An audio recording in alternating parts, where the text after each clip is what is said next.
ورحمۃ اللہ وبرکاتہ. شیخ نعت ہو جائے گی ٹیبل.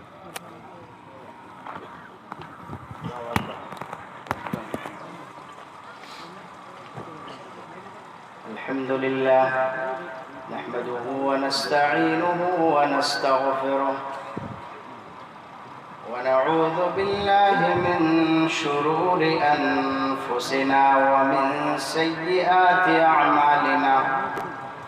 من يهده الله فلا مضل له ومن يضلل فلا هادي له.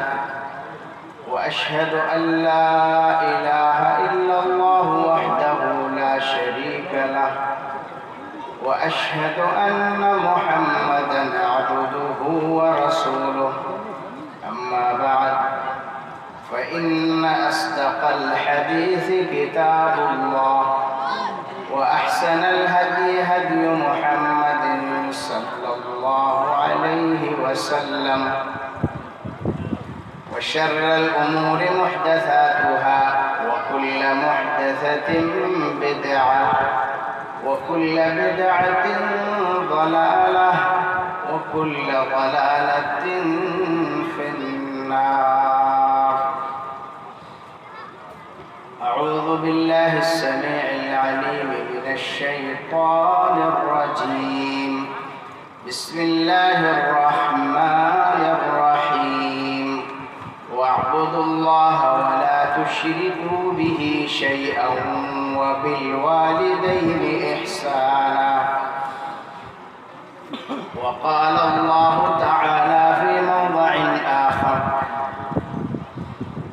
وقضى ربك ألا تعبدوا إلا إياه وبالوالدين إحسانا.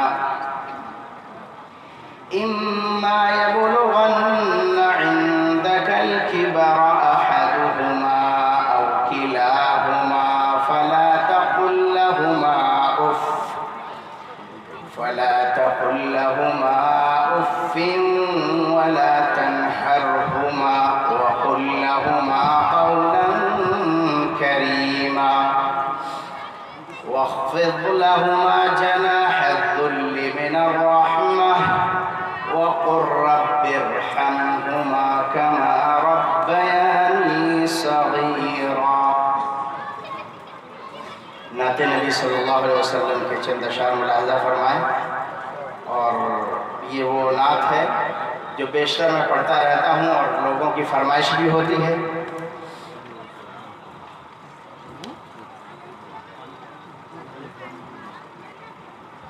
ضمیر صاحب میرے نبی محترم، ضمیر صاحب میرے نبی محترم، خمیر مایہ حرم میرے نبی محترم، خمیر مایہ حرم میرے نبی محترم، امیر مسند حکم،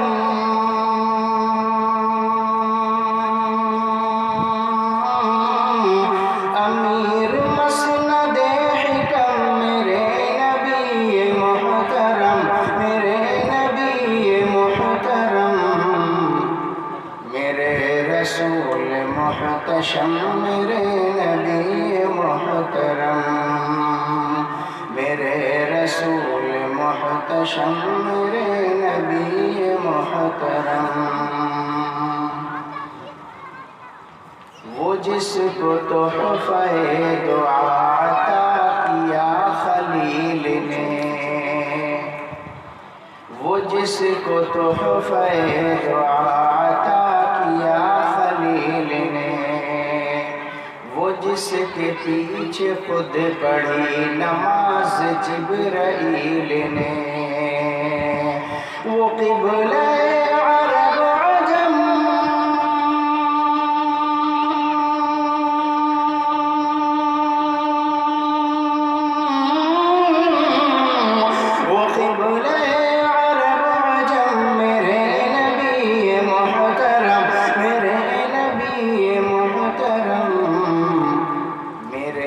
رسول محتشم میرے نبی محترم، میرے رسول محتشم میرے نبی محترم، وہ بادشاہ انبیاء عجب تھی اس کی زندگی، وہ بادشاہ انبیاء عجب تھی اس کی زندگی، کھجور کی چٹائیوں پہ زندگی گزار دی، نہ باقی پن نہ چمن خم،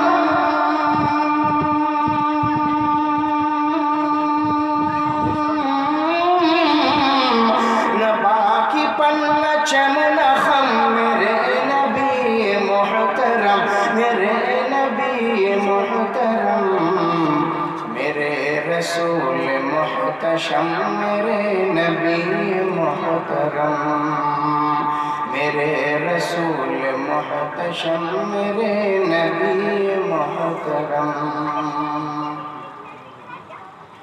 وہ مشکبو نفس نفس وہ چاندنی پلک پلک، وہ مشکبو نفس نفس وہ چاندنی پلک پلک، وہ میرے فن کی آبرو وہ میرے فکر کی مہک، وہ میرا حرف محترم،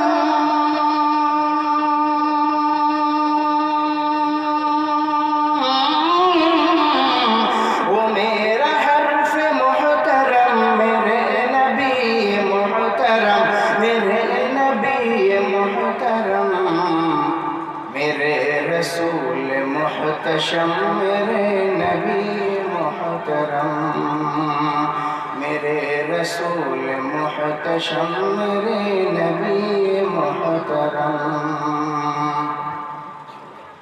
قلم میرا جواں رہے نواب بکھیرتا رہوں، قلم میرا جواں رہے نواب بکھیرتا رہوں، زبان میری تر رہے ثنا بکھیرتا رہوں، زبان میری تر رہے ثنا بکھیرتا رہوں،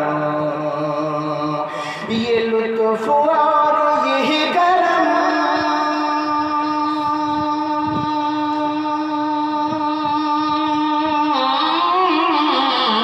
یہ لطف اور یہی کرم، میرے نبی محترم، میرے نبی محترم، میرے رسول محتشم میرے نبی محترم، میرے رسول محتشم میرے نبی محترم، میرے رسول محتشم میرے نبی محترم، اللہم صلی وسلم علی عبدک و حبیبک و رسولک محمد۔ اسٹیج پر تشریف فرما باوقار علماء کرام، دیگر سامعین، پردہ نشین خواتین، خطبے کے بعد میں نے قرآن مجید کی چند آیات تلاوت کرنے کا شرف حاصل کیا ہے۔ اللہ رب العالمین سے دعا ہے کہ انہی آیات کی روشنی میں آپ تک حق اور صحیح بات پہنچانے اور اس پر ہمیں اور آپ کو صحیح معنی میں عمل کرنے کی توفیق نصیب فرمائے۔ دنیا کا ایک اصول ہے، کائنات کا ایک نظام ہے،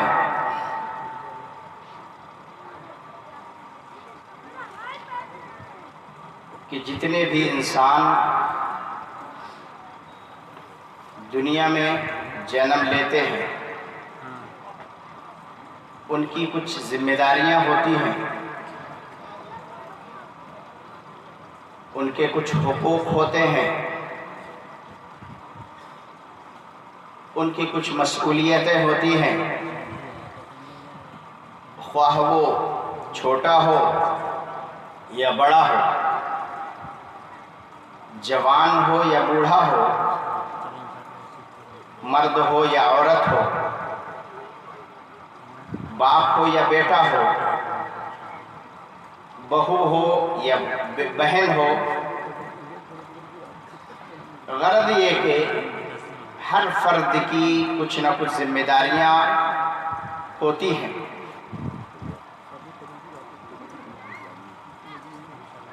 اور یہ ایک ازلی نظام ہے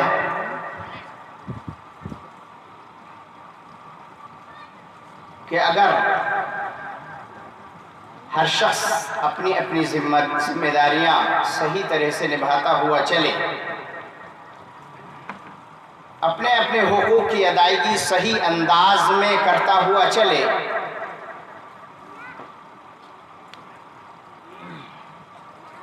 تو پھر شاید ہی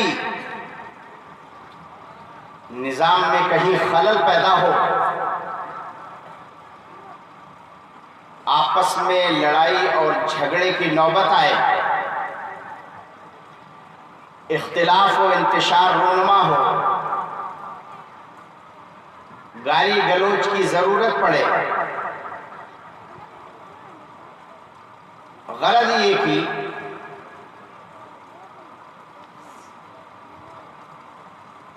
ذمہ داریوں کا ایک اہم مقصد ہوتا ہے، اور وہ مقصد ہوتا ہے کہ ایک انسان کو جو ذمہ داری دی گئی ہے اس ذمہ داری کو صحیح طرح سے نبھاتے ہوئے اس عمل کو منزل مقصود تک پہنچانا۔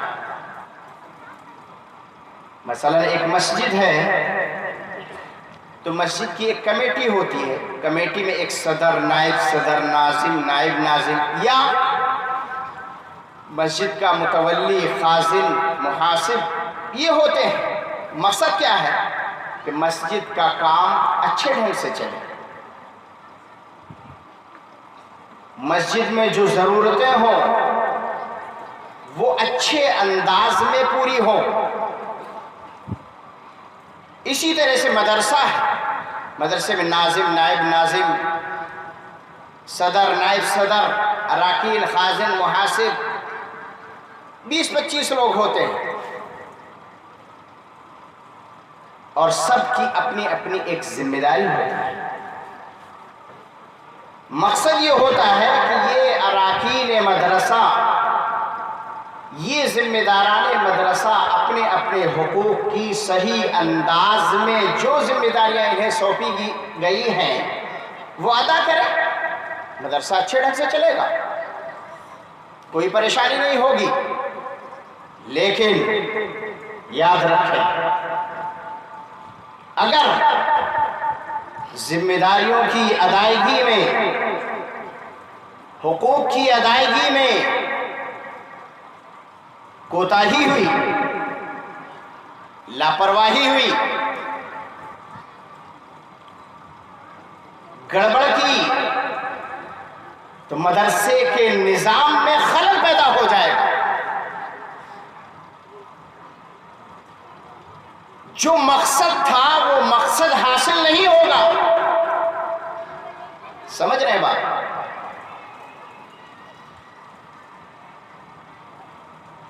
جہاں ذمہ داریوں میں لاپرواہی، وہاں مقصد کے حصول میں خلل، اور پھر بات یہاں تک آگے بڑھے گی کہ ایک دن مدرسہ بند ہو جائے گا، مسجد میں لاٹھی ڈنڈے چلنے لگیں گے، اور مسجد عبادت گاہ نہ رہ کر کے چوپال بن جائے گی۔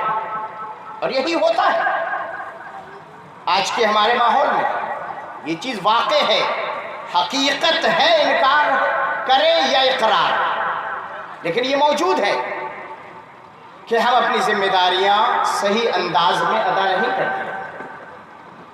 اگر ساری ذمہ داریوں پر گفتگو کی جائے کہ کس انسان کی کائنات میں کیا ذمہ داری ہے، کیا اس کے حقوق ہیں، تو یقیناً یہ کئی راتیں اس کے لیے ناکافی ہوں۔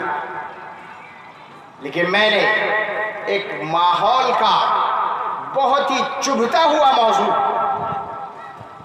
بہت ہی تکلیف دہ گفتگو کا انتخاب کیا ہے، اور وہ یہ ہے کہ ایک باپ کی یا ماں باپ کی ذمہ داریاں اپنی اولاد کے تحت کی جانب کیا ہوتی ہیں، اولاد کے لیے کیا ہوتی ہیں، اور اولاد کی ذمہ داریاں ماں باپ کے اوپر کیا ہوتی ہیں۔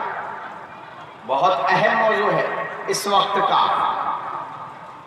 جو ماں باپ بن گئے ہیں یا جن کا تجربہ ہے انہیں اچھی طرح سمجھ میں آتا ہوگا، جو اولاد ہے،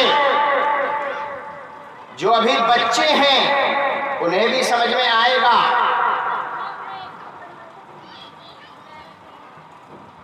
لیکن حقیقت یہ ہے کہ میرے بھائیوں، آج ہمارے اس معاشرے میں، ہمارے اس ماحول میں، ہماری اس سوسائٹی میں جو ایک اہل حدیث سوسائٹی ہے، جو ایک توحید پرست سوسائٹی ہے، جو ایک اللہ اور ایک رسول محمد الرسول اللہ صلی اللہ علیہ وسلم کے فرما بردار ہیں اور فرما برداری کا دم بھی بھرتے ہیں، لیکن میرے بھائیوں ان حقوق کی ادائیگی میں ہم بڑے کوتاہ ہیں۔ باپ اپنے بیٹے کے سلسلے میں کوتاہ نظر آتا ہے، بیٹا اپنی باپ کے سلسلے میں کوتاہ نظر آتا ہے، بیٹیاں اپنی ماں کے حقوق کی ادائیگی میں کوتاہ نظر آتی ہیں، اور ماں اپنی بیٹیوں کے حقوق کی ادائیگی میں کوتاہ نظر آتی ہے۔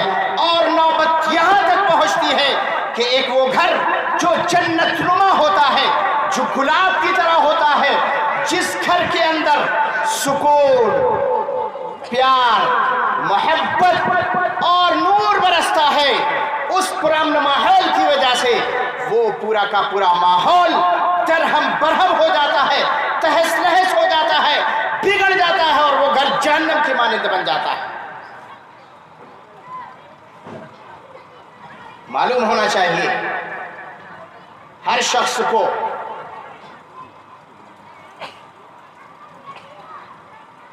کہ ماں باپ کا درجہ کیا ہے۔